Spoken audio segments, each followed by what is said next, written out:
Okay, good afternoon. We're going to get started.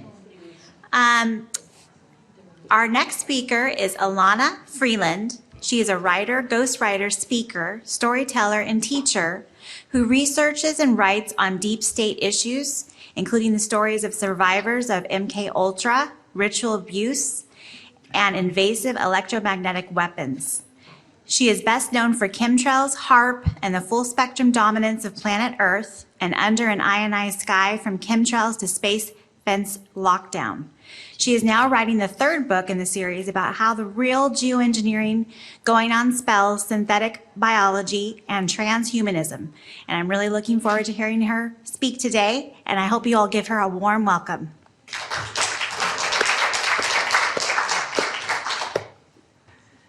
Hello, everyone. I've just gotten back from Los Angeles, where I gave 5 talks down there over the last week and was able to swim in a pool and enjoy the sun before I head to the Pacific Northwest, which has been cloudy and rainy all winter long and in spades.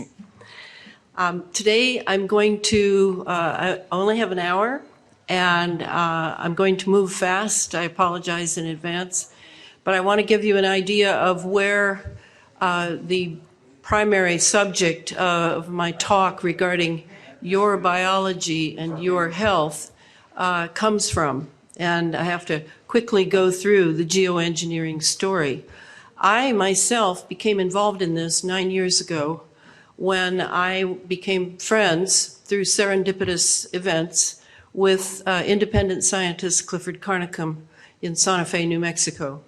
Clifford was the very first to be collecting precipitation and detritus in his HEPA filter that would arrive just after the jets would fly with long trails that dissipated into a cirrus cloud cover. He could tell that they weren't contrails because they just did not have the right chemical signature for condensation trails. And his collections were done on a shoestring budget. He was always working on it. He thought at the beginning that the CDC and EPA would be very grateful to him for what he was finding and studying. And he sent many papers to both. But they never responded to his papers or his requests for repetition of his experiments. Instead, on his computer, he saw that on a weekly basis, over 180 alphabet agencies in the US government were hitting his site in order to see what he'd come up with. So he began to realize that it was a classified operation. I came in later, about 2005, and I have an undergrad biology background, and we began to look at my blood and the blood of others that we had collected, about no more than 2 or 3 dozen people that we could find who would give us blood. And we began to see that there was a pathogen in the blood that was sticking its head into our red blood cells and sucking the iron out of it. That definitely got my attention, because according to Clifford, if he was right, and these chemical trails that are being laid all across the globe are what he thought they were then, that we had all breathed in what was being distributed or delivered. And at that time, I was not sure if it was just that we were collateral damage or if these were actual experiments being conducted with aerosols. We certainly had a history in the United States of aerosoling the public in various cities. So I assumed that it could be intentional, and since then I've definitely decided it is. We are experimental guinea pigs for a variety of experiments being conducted via the chemical trail programs that are running in the military and using commercial jets. So let's just see what I've got here, and then I'll take you to where I'm going to go today. For the word transhumanist, don't get too hung up on that, but if I overlook giving it a definition, give me a reminder, okay? First, I'd like to play Dr. Dietrich Klinghardt. He is one of our great residence up in Seattle, Washington. He practices medicine in Seattle and Berlin. And I particularly like what he says here. I like it enough that I'm willing to spend 7 minutes on your hearing what he has to say. Because if I were to say in more words than he does what is going on, it would be very similar to how he's seeing things. What do you think is really happening in this world? Like, you know, most conventional people are under the impression that it's, if you have depression or anxiety or some sort of illness, it's either, you know, you caught a bacteria or you have neurotransmitter imbalance. What do you feel if you have to take a big step back and see it all? Do you think it's a matter of light versus dark? What's the biggest scope you can say that's happening on the world?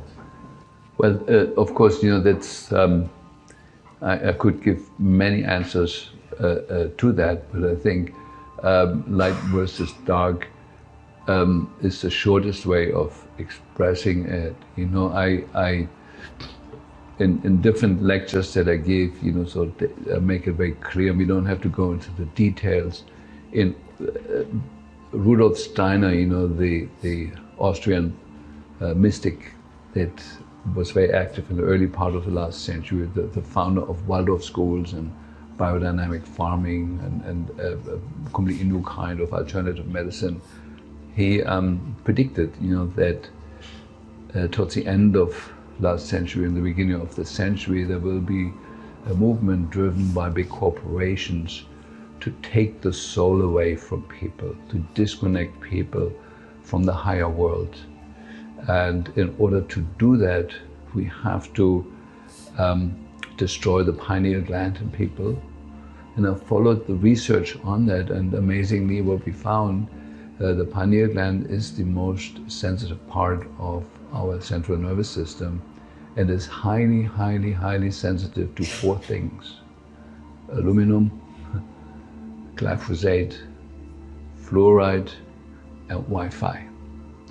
And we are the only country in the world that has pushed these 4 things in the last 60 years or so on everybody growing up here. And so what I feel, what I observe, and what we're also testing in our ART system is that people have severely calcified pineal glands. And I show the anatomy in some of my courses. You know, it's very clear that the pineal gland is a receiver for higher fields of energy and translates them into thought and into actually controlling our immune system, our endocrine system, and so on and so forth. There's all science, you know, but very few people pay attention to science anymore, especially since Donald Trump and his disregard for science. It's become the new norm. And so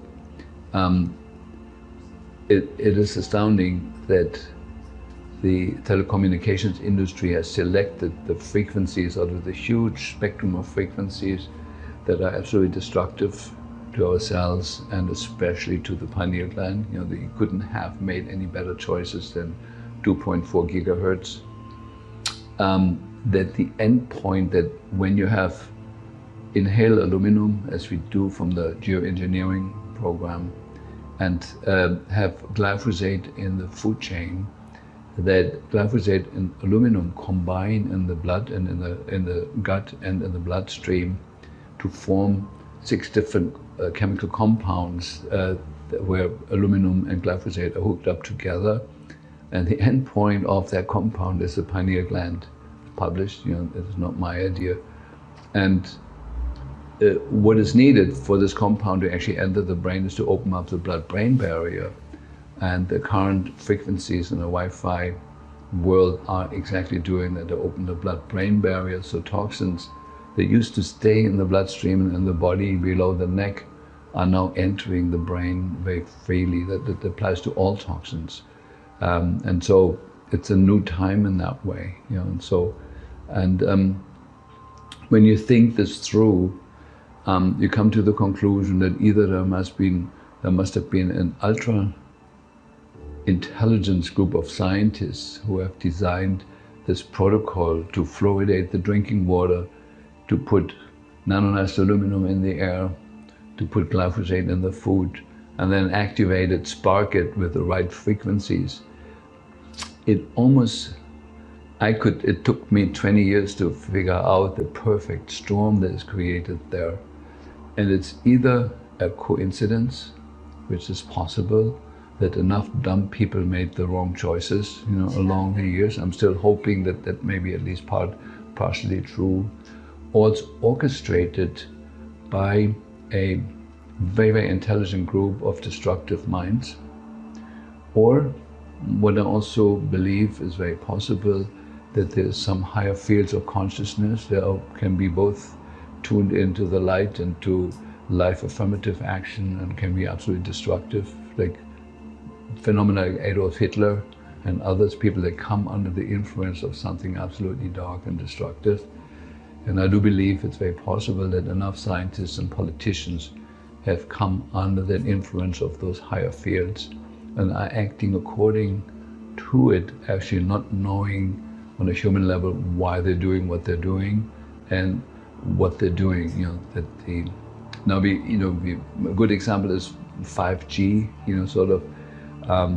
to put it on posts, along the streets. Okay, that's one issue, but putting it on satellite and actually the government approving to put it on satellite, blasting the whole planet with a frequency that has never been checked for safety, for its influence on the insects, on the songbirds, has never been checked for anything, and to approve that is unconceivable to like somebody who's still got a little bit of a brain left.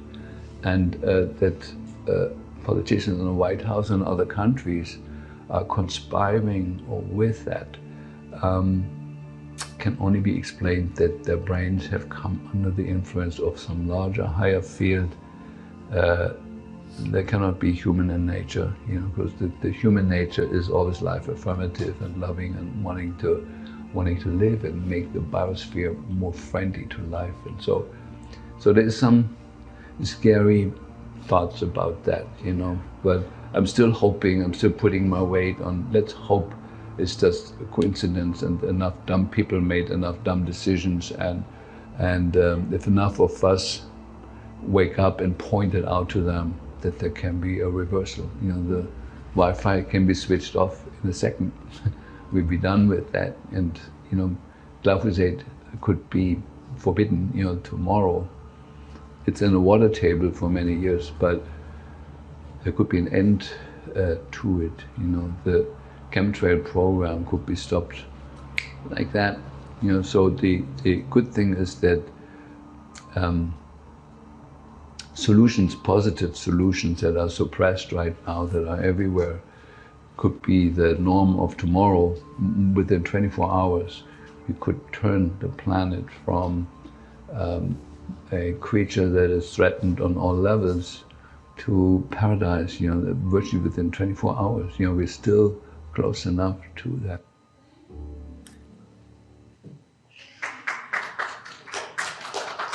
Very good.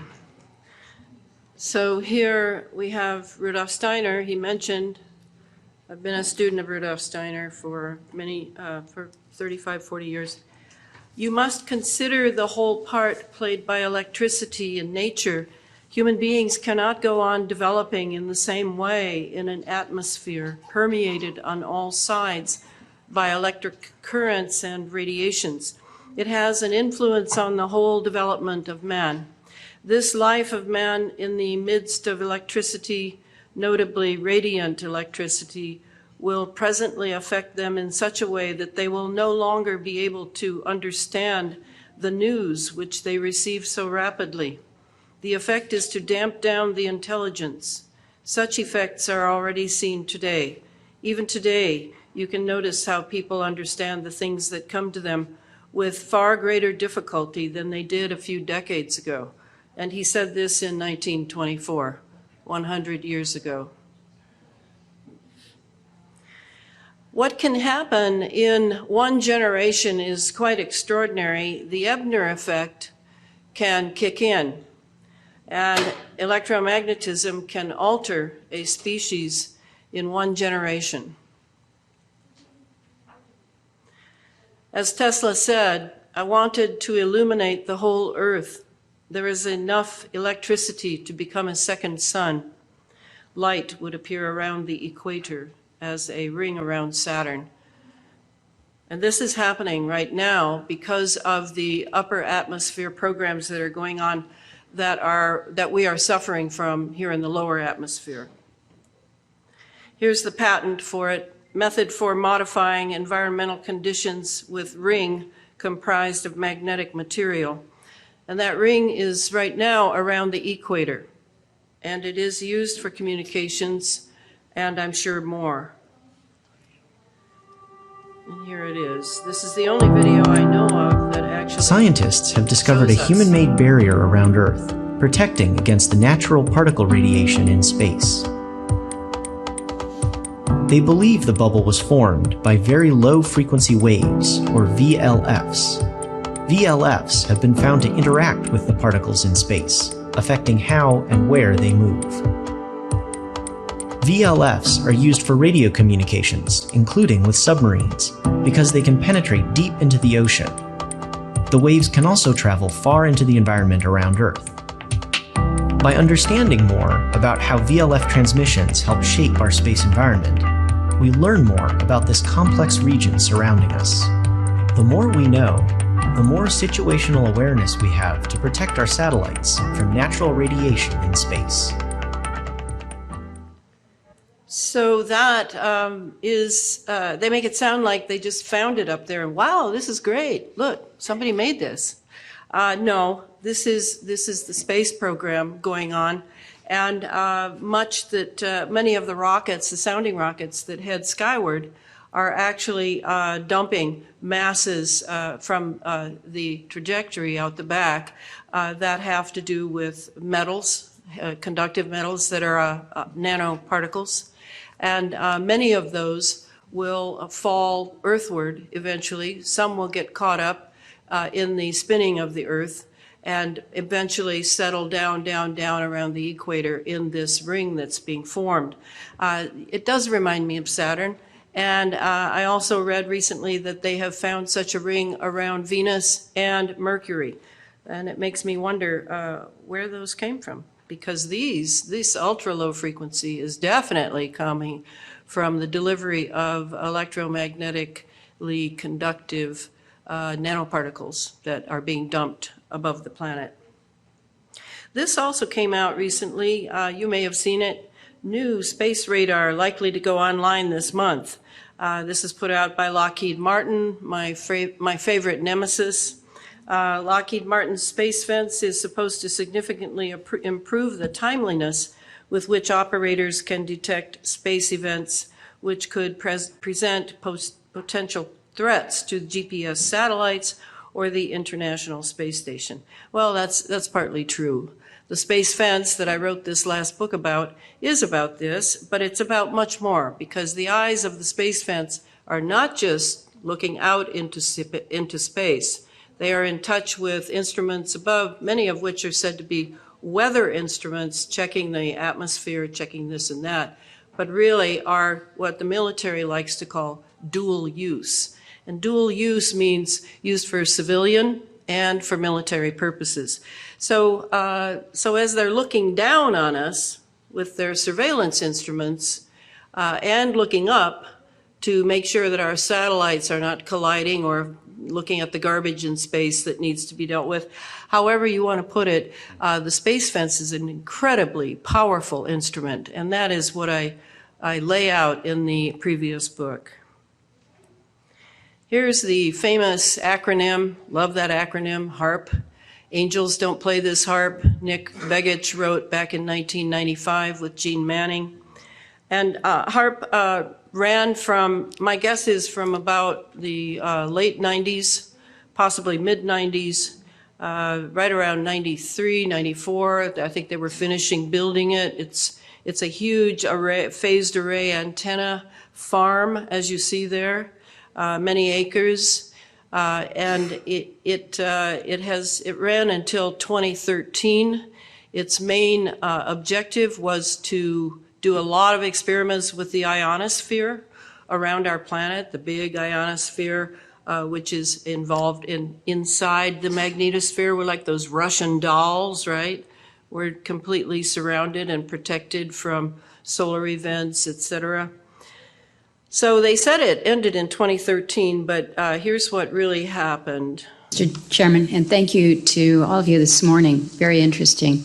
I wanted to ask a couple questions here about HARP, the High Frequency Active Auroral Research Program. Several of you at the table have a little bit of a piece here. As you know, this is located up in Alaska. It's currently funded by the Air Force Research Lab. It was formerly funded by the Office of Naval Research. One of the prime customers is DARPA, which is currently running experiments at the facilities here. So questions to several of you this morning. I'm told by the president of the University of Alaska that the Air Force has pulled its support for the facility, and they're taking steps to demolish it or take it down this summer. He's making the argument that there is other opportunities for us, and is trying to find a path where the university might be able to take title to the facility. I'd like to start with you, Dr. Prabhakar. I understand that a lot of folks here on the committee probably don't understand what HARP does. I think most Alaskans don't really know what HARP does or why the agency is involved in it. So a very brief explanation, and then a more direct question. Would you be disappointed, or would you lose something if HARP were to go away? Senator Murkowski, as I think you know, one of our programs has been using the HARP facility for the research that it's pursuing. And my understanding is that we did get value out of that interaction. The P in DARPA is projects, and we're not in the business of doing the same thing forever. And so very naturally, as we conclude that work, we're going to move on to other topics. So it's not an ongoing need for DARPA, despite the fact that we had actually gotten some good value out of that infrastructure in the past. Understood. Then to Dr. Walker and Mr. Schaefer, then, Dr. Walker, your agency is currently running the facility. I've mentioned that it's our understanding through the president of UAF that the plans are to move forward and demolish the facility this summer. So the question to you is that accurate? Can you explain why? And then perhaps to both you and Mr. Schaefer, is there any benefit in exploring a potential relationship with the University of Alaska to perhaps take over the HARP? Yeah, thank you, Senator. The Air Force has gotten great value out of HARP in the past. We took it over from the Navy and managed it, and actually did a number of experiment campaigns up there, and have finished our work that we're interested in doing up there. We've moving on to other ways of managing the ionosphere, which the HARP was really designed to do, was to inject energy into the ionosphere to be able to actually control it. And but that work has been completed. The Air Force has. That's all you need to hear. We control the ionosphere. That's the bottom line. So that has huge repercussions here below, and that is why it is so top secret, and why even the climate has been become a cover story. So that's what I'm here to elucidate to a small degree, given the time I have. So this is kind of what it looks like when you see those trails up there. They are not contrails. I don't know of any, I know small planes still leave contrails at altitude with the right conditions, atmospheric conditions, but I know that commercial jets don't, and I know military jets don't, because they have chemical fuel. That's the bottom line. Their fuel is JP8, or sometimes they say that, oh, well, we're using biofuel now. Well, the biofuel is dubious as something natural. It is chemical as well. So we end up with this cloud cover. We also end up with those striations you see in the picture on the right. Those indicate that electromagnetic pulsing has gone on there.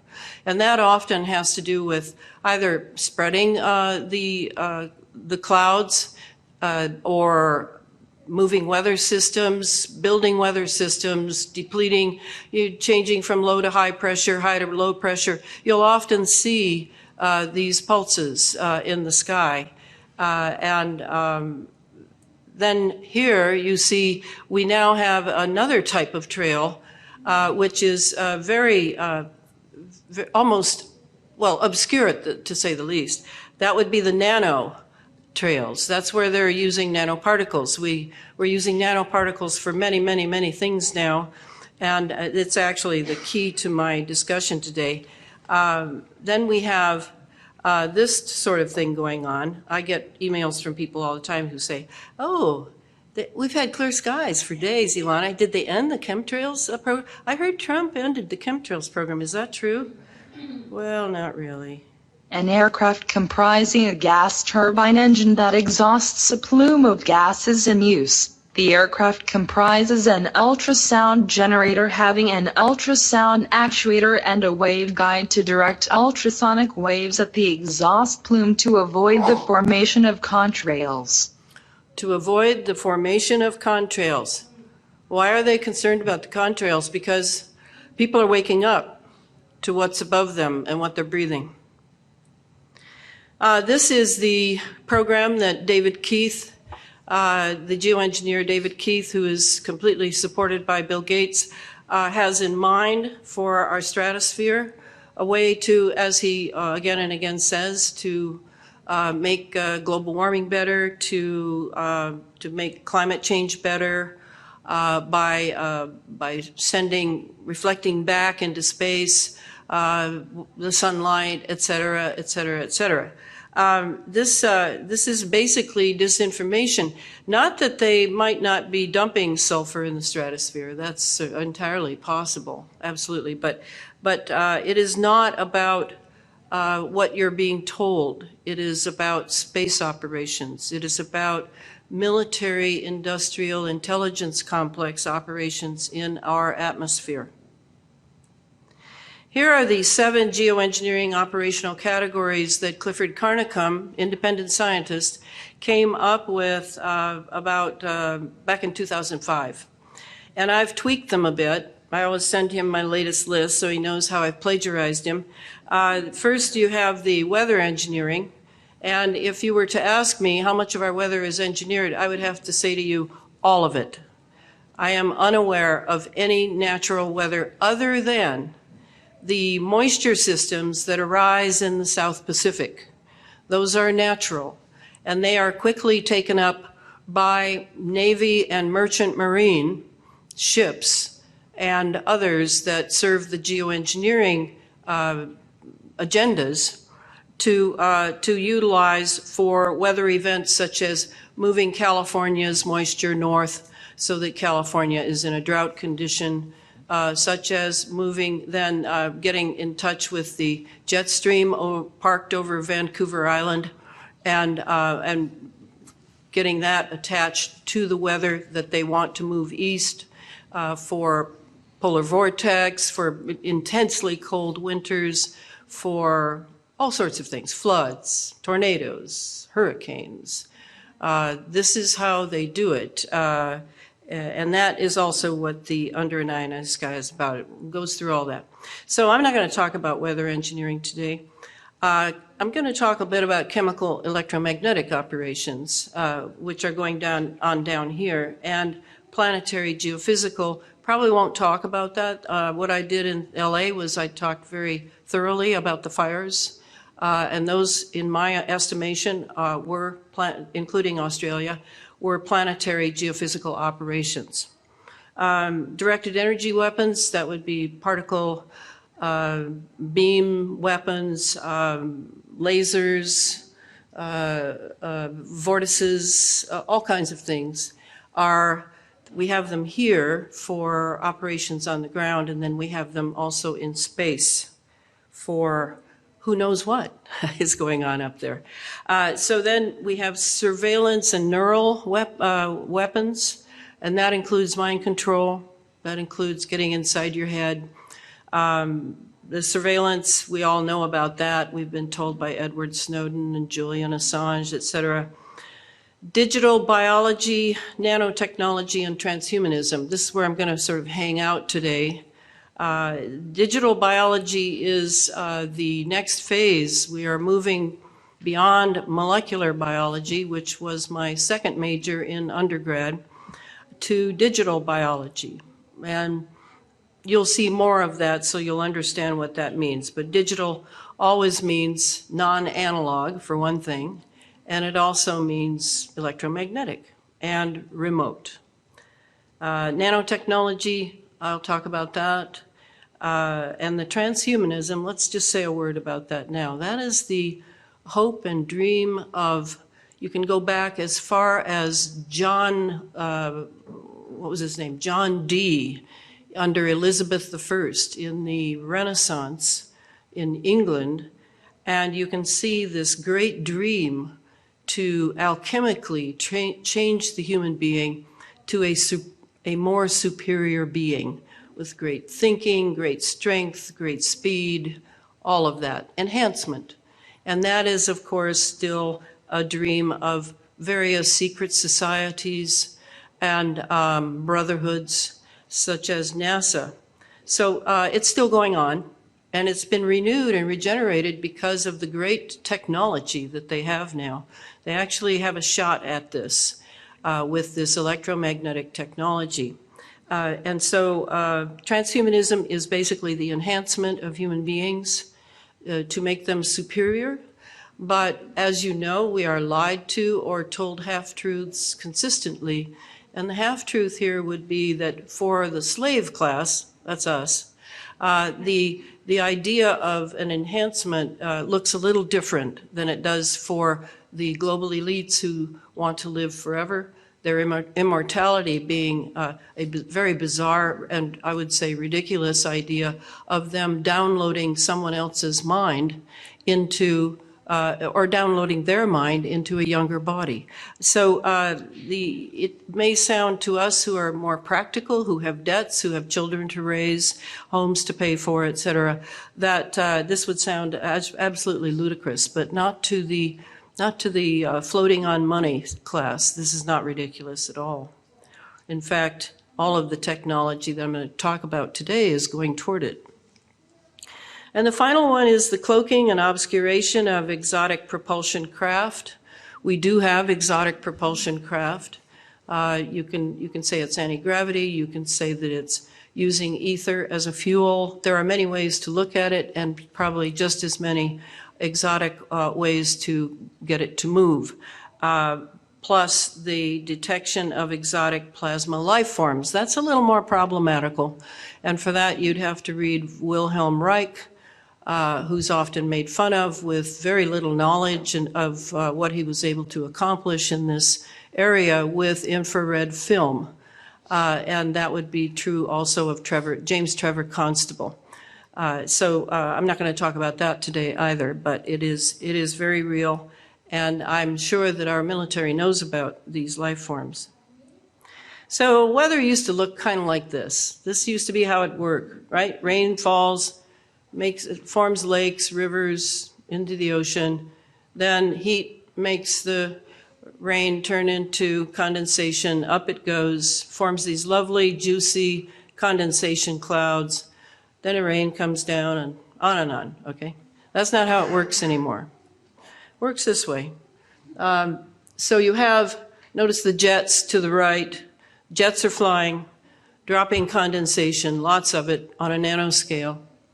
One thing we don't see in this is the radar installations that are zapping what the jets lay. That should be in there, but it's not there. And then up it goes. It forms this dark gray mass above us. I'm sure you all know it very well. And then there's the blocking of the sun. And notice the drying of the atmosphere. That's very important. You know, you can't run simultaneous millions of wireless operations in an atmosphere that has too much moisture in it. So you have to keep the atmosphere, an ionized atmosphere, dry. The ions themselves will make it dry, but then you can zap it with the heavy metals that are all nanoscale You can zap all those to conduct more and more and more, and it will dry out and dry out and dry out, so that I can honestly say to you that most of the clouds you see above you are not moisture clouds. They are plasma clouds. They are dry as dust, and they are loaded with dust. In fact, they're loaded with smart dust. So it's a very different cloud that we have up there, but it's hard from the ground to really determine unless you understand the plasma physics behind it and what they're doing with the with radar and microwave, radio frequency, et cetera. Oh, and then notice the ill and depressed people at the very bottom of this well of experimentation going on. So now this has given rise to an entire industry of ionization rainmakers. And they use devices that look something like that, those spidery looking things over there, like look sort of like cell towers. And they are able to ionize various regions of the earth and bring rain or keep rain. You know, if your daughter's getting married this weekend, you want to have a nice wedding, nice clear day, you could hire one of these guys for $3,000 or $4,000. They'll come in and give you the day you want. So, so this is a real big business now. It's booming. Because they're all on the in crowd there of knowing that the weather is being completely engineered. So this is what I feel like we live in now. We live in a beaker, and it's loaded with barium, aluminum, and strontium. It has jets flying, and we're breathing this. We're breathing all of this. We're breathing the aluminum, we're breathing the barium, we're breathing the strontium. And we're having to learn on our own. Nobody's giving us good advice about how to live with this stuff in our lungs and our blood and eventually our brains. So here's an example of one of the cool things they can do. Please tell every child you know not to eat the snow anymore.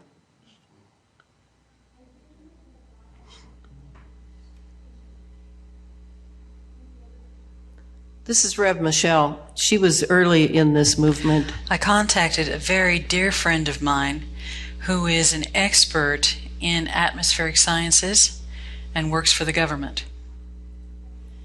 This is Rev Michelle Hopkins. I asked him to watch the video, Is This Snow? We think it's snow. Earlier today, I saw a video where someone went outside and took some snow and took a lighter and tried to melt the snow like I used to when I was a kid. I always believed that the air was being sprayed with chemicals, which are called chemtrails, and that this is the reason why we're finally having snow, especially in Michigan, because the theory is that geoengineering is supposed to slow down the global warming process. Well, anyway, let's get to this experiment because I couldn't believe what I saw and I wanted to try it. So I have a lighter, and to prove that the lighter is real, I'm going to light this piece of paper. As you see, it's real. And so let me take some snow. It's supposed to be snow. Put it here. And let's try to melt snow. Well, ice rather, it's supposed to be ice. And that's what ice usually does. It should be water underneath right now, but as you see, it's not melting. It's going to actually start deteriorating. Look at this. I've never seen anything like this. No water, no condensation, anything. This is not snow. This is crazy. Anyway, so I went and grabbed my map gas, which is like a blowtorch. Literally like a blowtorch. Let's see what happens now.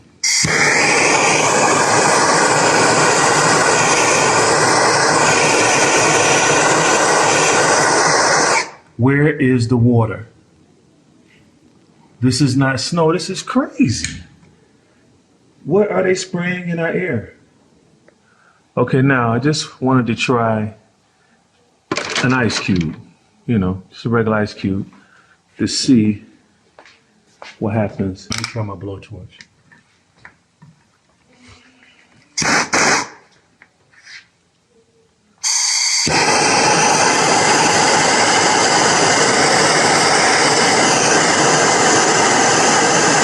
as you can see, the water's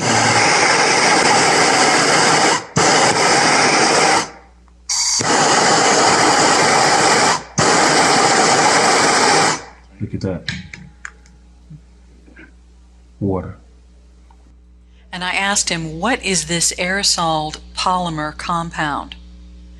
And why was this compound used rather than the normal snow-producing aerosols?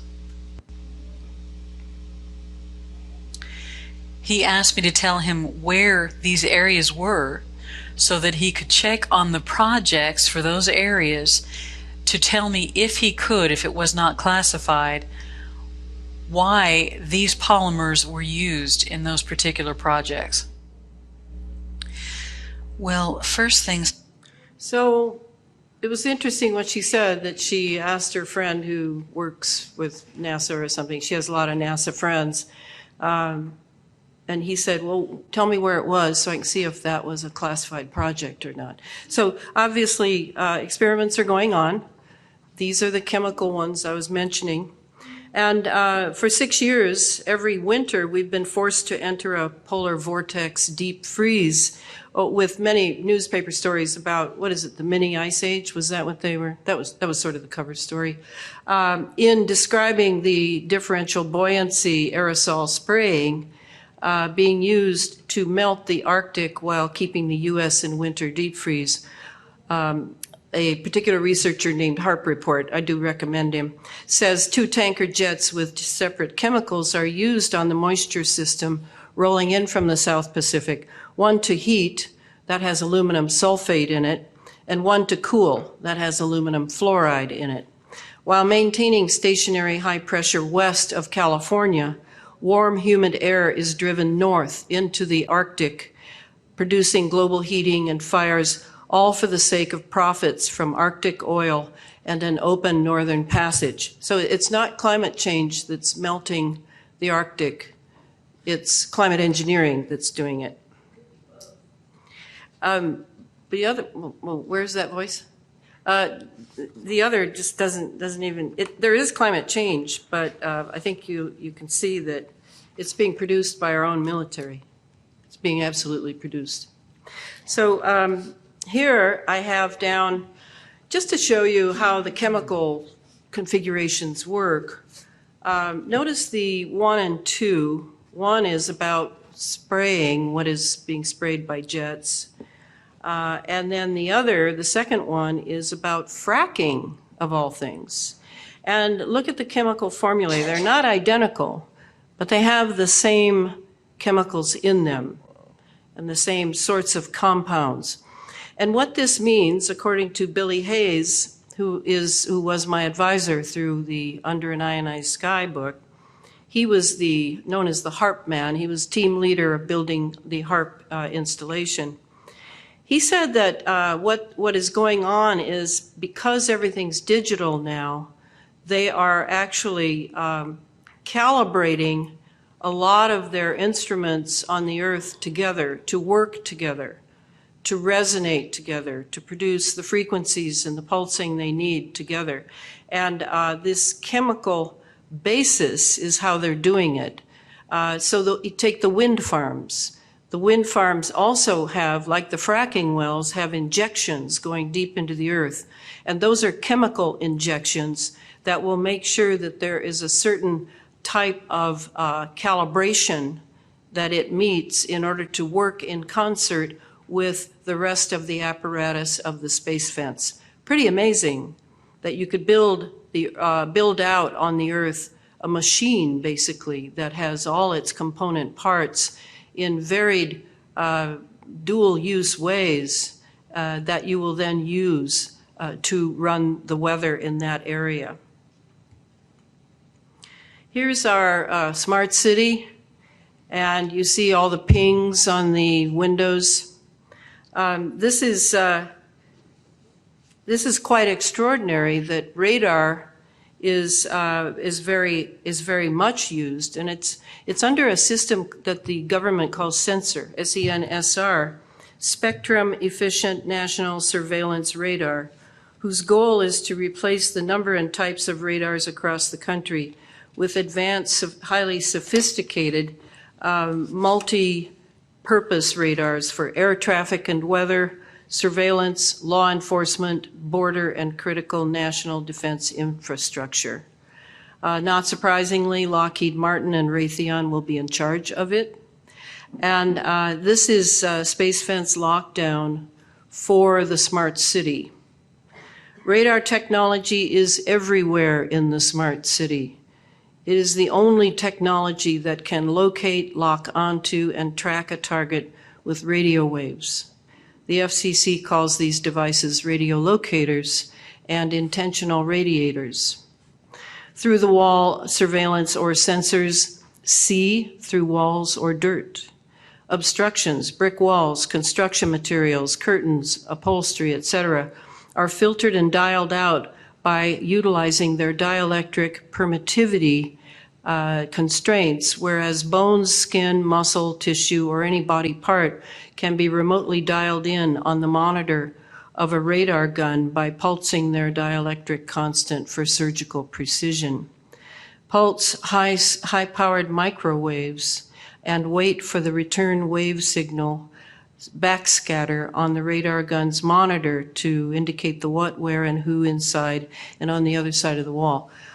We're accustomed to seeing this in movies as being what police use, right?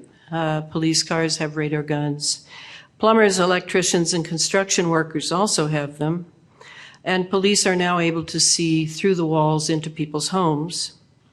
Unlike traffic radar, this radar operates as a micromotion sensor that can pick up heartbeat, breathing rate, and speech, increase the power density and the intensity. So it's a brave new world, as we kind of know, but remember, the devil is in the details, and that's where I love to look so that I understand what's going on. Here's what our world really looks like if we could see maybe just into the infrared. This is what we'd see. We live in a haze, whether we see it or not. In this room, we're in a haze. The waves are moving through us. Our tissues are at stake. Our organs, our soft tissue organs, etc. So then we have those wonderful antennas and those towers out there. We have fiber optics, and fiber optics is interesting. A lot of people think it would be a solution. I think they're pretty wrong. So I thought I'd read a little bit of something about fiber optics and why they're not a solution to our wireless dilemma. Radiation traveling beneath our sidewalks and streets, this is from my next book, by the way, beneath our sidewalks and streets instead of being broadcast through the air may actually make it easier to access our minds. Cortical neurons fire signals picked up by an amplifier. The signals are converted into optical data and pulsed along the neighborhood fiber optic cable to be converted by repeaters to electrical signals and then binary data for analysis by what I call the laptop boys. They're probably sitting in Colorado Springs or maybe in downtown San Francisco, receiving data, maybe at the fusion centers that the Homeland Security brought us, bless their hearts. This hidden aspect of fiber optic cable was clarified for me by a Seattle lawyer named Karen Dobson in the late 90s. When she escaped to Mexico to get away from the FBI directed energy targeting she was undergoing. And she wrote me, "The reason I am not nearly so ill as I was made to be in the US is only the lack of fiber optics in Mexico and their ability to use a dedicated satellite for pulsing me every 30 to 90 seconds as if I were a radio tower. This is probably what grounds the right foot and makes holes and burns in the bottoms and sides of it. Through MCI and the privatization of Mexico's power and utility companies bought up by U.S. interests, of course, Mexico, whose citizens by and large have no phones, pagers, beepers, much less cell phones, will welcome fiber optics throughout their states by the end of the year 2000. This is not because it is needed or economically profitable. I think rather it is for use in the fashion it has been used on me. So that's my problem with fiber optics. Here's the smart meter. Oh, who doesn't love the smart meter? The smart meter is the gatekeeper to the smart home or smart business IoT, from my next book. In August 2018, the Federal Appeals Court in Illinois ruled that under the search and seizure Fourth Amendment privilege, it's no longer called a right, it's called a privilege. It was reasonable to assume that smart meters facilitate government searches every 15 minutes. Given that smart meters pulse 928 megahertz through every home's 60 hertz grid in their quest for data. Smart meter range is 30 miles with 50,000 microwatts per square meter pulsed emissions. The smart meter has been classified by the World Health Organization as a 2B carcinogen.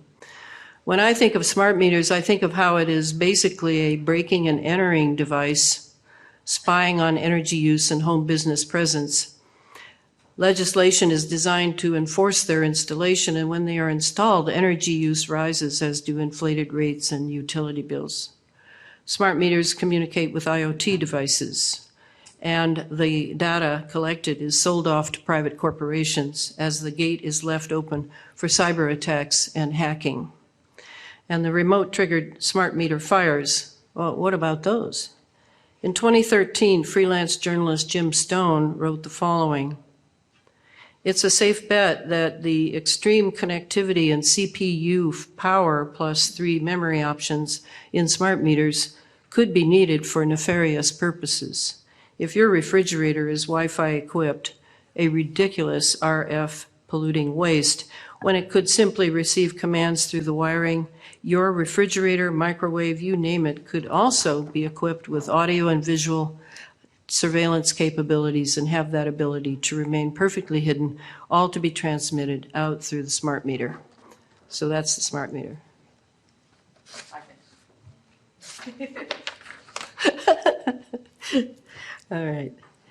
All right, so I'm going to go really fast here because I find that I only have 5 minutes. Unbelievable.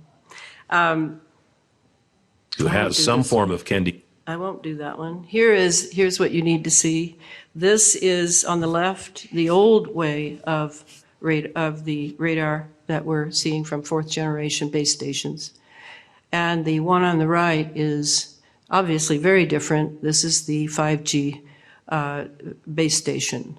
And see how the phased array antenna in the 5G, it makes it so that you can actually target a variety of areas at once. And so I was explaining this morning to someone about how we hear that they need to have all these small antennas all the way, every 6 houses or whatever it is. And then you think about the satellites above us, and then how are those going to get down to us? Doesn't make any sense, because we've been fed disinformation about the 5G millimeter wave capability by them leaving out the fact that they are all phased array antennas. And phased array is a tremendous weapon system, because you can take small millimeter waves or even smaller tetra waves, and you can combine them in such a way, and then you can steer them, you can pull them in and steer them toward targets. So it's once you realize what phased array really is, and I don't have time to read to you about a phased array, let me just read this small paragraph. A phased array is a group of antennas that collectively act as one large radio antenna. A phased array antenna is a beam-forming antenna, i.e., it is a weapon system. Radio waves from the component antennas are combined and controlled to produce a specific beam. So let's go on. Millimeter waves, you already know that term. The only thing you need to see there is it's right between the millimeter, it's right between the microwave and infrared on the spectrum. There's one example of a spectrum. You know, I hope you study these spectrums. There's lots of styles. Here's another one. Notice our visual area is so tiny and the rest of the spectrum is so big.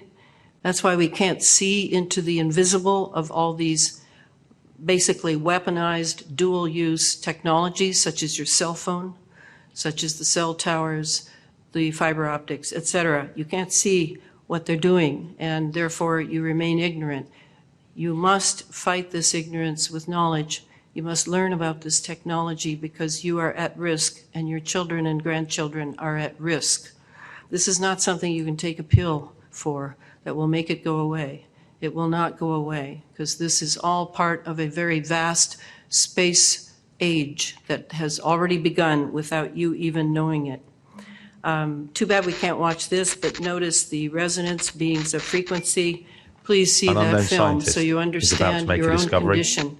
that- It is basically that you are resonating, and that's what puts you at risk. You will resonate whatever the frequency coming toward you. Whatever it is, you will resonate it. And that's why your health is going down to the basement. Okay, and that's behind so much of these autoimmune conditions, is we are meant to be in the Schumann frequency to 7.83 hertz, but we are being dragged and shoved and forced into other frequencies that we then resonate. Okay, big thing. So let me just, given that my taskmaster is right back there, let me just whip to. Sorry. Elana's going to be here all weekend too. She has a table, so Yeah, I could just. find out more too. Okay, so I wanted to go back. Let's see where. I wanted to point to something that I consider a remedy, because I was definitely told that I should have the idea of remedies, and I do have remedies. I really do, but. You know, I don't have time to go into them, so let me show you one thing. Okay, I recommend this guy, Tony Pantalaresco. Let me see if I can pull him. Okay, Tony Pantalaresco is a very dedicated, crazy guy up in Canada who is doing all sorts of experiments on Morgellons, nanotech, with magnetism, with baths. I do his baths. I do the ionizing foot bath to drive the nanotech out of our bodies because we're breathing in trillions and trillions of them per day. I recommend, did you get the Pantalaresco down? Those who are spelling it? It's quite a name. And then this is a microscope I highly recommend you get. It's only $7.99 on the internet.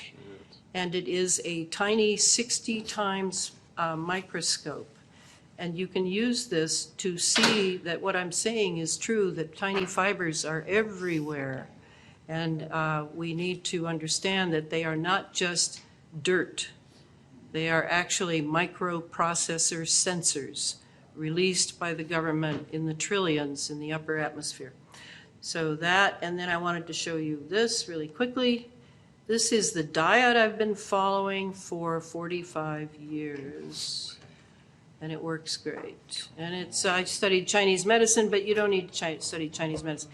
The point is, alkaline acid is the name of the game to me. Are you running acid? If you're running acid, then you'll be sick. If you're running alkaline, if it goes too far, you could be sick there too. But to balance the two, just like yin yang from the East, right? Very ancient law. And I've been macrobiotic for 45 years. And yes, I cheat. But then the next day I get right back on the miso soup, the brown rice, the vegetables, chewing 50 times a mouthful. You know, it's worked great. It has freed me from the Western medical model completely. I do not go to doctors, have not since I was 13. So that is where I'll end so that I'm not in trouble. Thank you.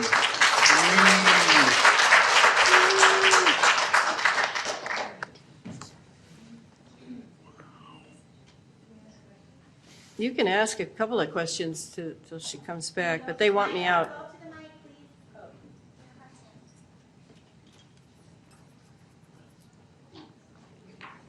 Hi, I have a question. why would anybody want to put fiber optics and underneath the ground, and then, you know, you said that they were sending pulses to one of your friends. Why would they want to do that and hurt that person? That was the first question. And then the second question, frankly, I would have thought a lot of this was BS, except for the fact that I had a building biologist come and evaluate my home.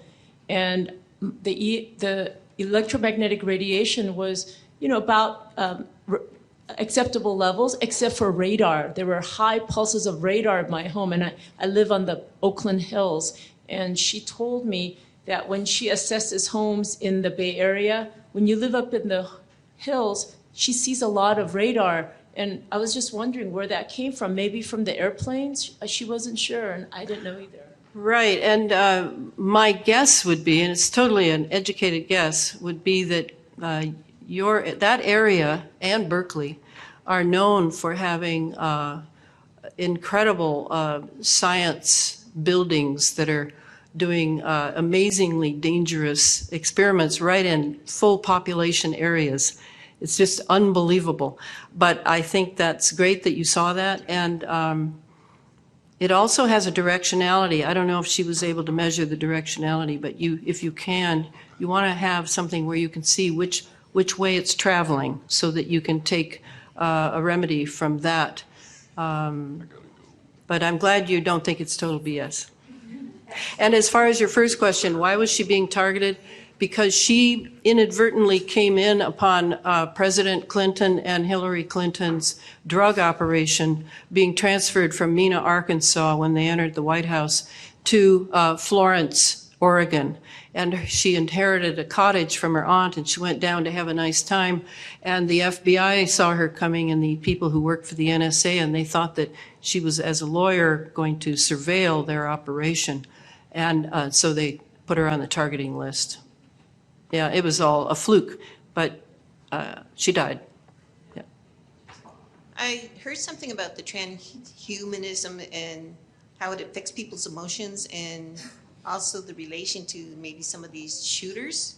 Do you have anything on that? Yes, they're called sleepers, and they are programmed, and I think that the medications they're on, that often comes out, right? The medications they're on are used for their programming, and they can be radio frequencied, remotely contacted to be given instructions as to what they'll do. And often these shooters, as you know, will shoot themselves. It's a nice way to tidy it up so there's no trial, right? Yeah, it is very connected. What is someone like Bill Gates, who's right behind all this stuff, what are they planning on doing when the world is gone to crap? Like, what are we supposed to do as parents? Like, where are we supposed to go? Yeah, well, regarding the elite, if this is part of your question, they have the antidotes, and they have a plan. But many of them are simply committed to the ideal that they have inherited because of their affiliations with others. And they will do it even if their children suffer, even if these suffer. They're not like us where we really care about our children. Hi, aside from Tony's solutions and this, do you have any other recommended people to YouTube or podcasts to look up? Because I know Tony gives a lot of stuff that, you know, the health gurus and not to follow this and that, which is great, and his stuff is free. So you're wanting to know more? Yeah. Who else? I know, I always give Tony's name out because he's so dedicated to this, and he also is the only one I know who's really exploring the possibility of controlling these nanobots in our bodies with magnetics. And magnet is the name of the game. I know some of you may have experienced some of the biomagnetism, I think it's called. There are movements that really see the power of magnets. But Tony is much more of an expert than I am on that. I just send everyone to him since we're in touch. And there are others. I mean, it's an exciting time because we're all experimenting. I too am a beaker. I too am a test tube. And I'm experimenting with various ways of living so that I can take care of myself, along with everything that we're doing here at the conference, which is all very valuable. I just want you to have this piece. I'm sorry I couldn't go deeper into the nanotech because you need to understand the nanotech. So if anything you can read on it, that is the superhighway to the transhumanism. Okay, I better shut up. What? One quick question. What are some other ways to detox your body from this stuff? You mentioned the diet. If any of you are still eating a lot of sugar, sugar produces acidity. Dump it. I used to be a sugar addict till I was 21, and I gave it all up. Meat is acidic. It forms acidity in the body. So you're going to have to, you could get some pH paper and test your pee in the mornings and see how you're doing, and then start figuring out, because a lot of things you might think are alkaline might be acidic. A lot of things that, you get what I'm saying. Yin produces yang, yang produces yin. Extreme yin becomes extreme yang. These are all the 12 theorems of the universe that I had to memorize when I studied Chinese medicine. It's highly superior to Western medicine.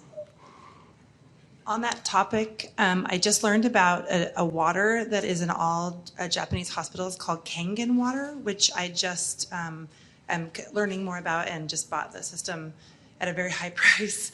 And I'm wondering if you know about it, because it alkalizes. It's hydrolyzed, electrolyzed water, and apparently it's like the best water, according to. Yeah, no, I have heard of it, and Okay. I have heard it's excellent. And Tony may even know a cheap way that people can make that kind of water, because he's a master at the cheap way, at the low-tech way. So fine, talk to Tony. Okay? All right, everybody. I wish I had more time. Thank you.